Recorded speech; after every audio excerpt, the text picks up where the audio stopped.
Untuk kali kedua di masa pandemi, sidang tahunan MPR RI dan sidang bersama DPR RI DPD RI dilakukan di Gedung Nusantara Komplek Parlemen Senayan Jakarta pada 16 Agustus 2021. Dalam sidang tersebut juga sekaligus dibacakan pidato kenegaraan Presiden Republik Indonesia Joko Widodo yang melaporkan kinerja lembaga-lembaga tinggi negara dan pembacaan RAPBN. Memenangkan gelombang pertandingan. Dalam suasana yang penuh dengan keprihatinan ini, sidang berlangsung khidmat karena dilakukan secara fisik yang terbatas dan virtual bagi yang tidak hadir langsung di ruangan sidang. Ketua DPD RI A.A. Lanyala Mahmud Mataliti didapuk menjadi pimpinan sidang bersama DPR RI DPD RI kali ini. Pada kesempatan tersebut, Lanyala menyampaikan berbagai macam permasalahan fundamental yang saat ini sedang dihadapi oleh bangsa Indonesia. Indonesia berarti sulit dikalahkan atau kuat sekali.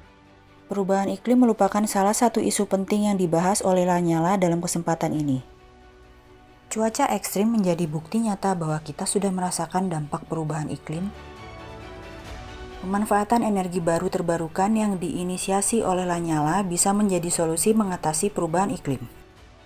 Di bidang energi, Lanyala menyatakan pentingnya energi nuklir untuk dijadikan energi baru terbarukan untuk memilih kebutuhan energi nasional. Pertimbangannya, nuklir adalah energi yang efisiensi secara biaya dan aman jika dikelola dengan benar.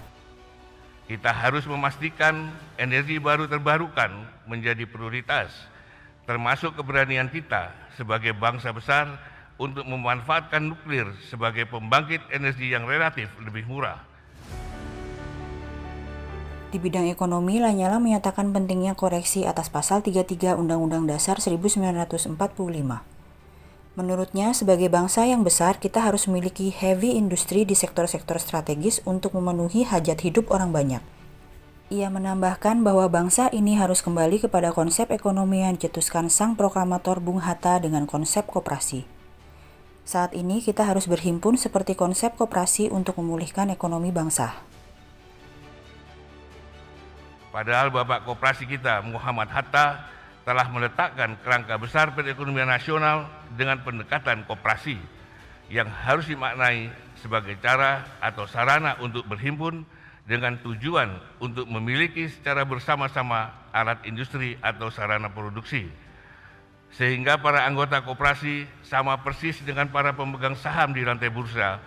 Bedanya jika pemegang saham di rantai bursa bisa siapapun termasuk orang asing, maka koperasi hanya dimiliki oleh warga negara Indonesia. Di bidang kesehatan, Lanyala menyoroti rapuhnya ketahanan sektor kesehatan. Pandemi COVID-19 ini menunjukkan betapa tergantungnya bangsa kita terhadap bangsa lain dalam penyediaan alat-alat kesehatan.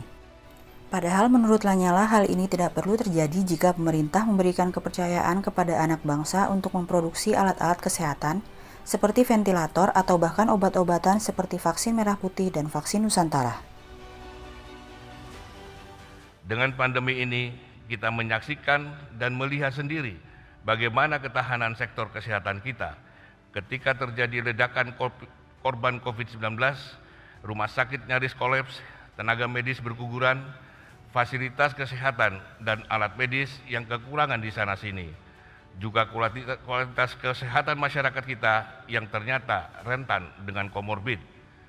Kita jadi mengetahui dengan terang benderang bagaimana industri alat kesehatan kita yang masih didominasi produk impor, sementara beberapa anak bangsa yang mencoba memproduksi sejumlah alat pendukung medis di tengah pandemi belum mendapat kepercayaan dari kita sendiri, mulai dari ventilator sampai vaksin merah putih dan vaksin Nusantara. Pidato Ketua DPD dinilai banyak pihak sebagai sebuah pidato dengan nilai optimisme tinggi di tengah tekanan besar pandemi COVID-19. Segala realita permasalahan ia sampaikan namun dengan ton yang positif. Selanjutnya, ia tawarkan solusi yang bisa dipertimbangkan oleh pemerintah untuk memecahkan permasalahan bangsa saat ini.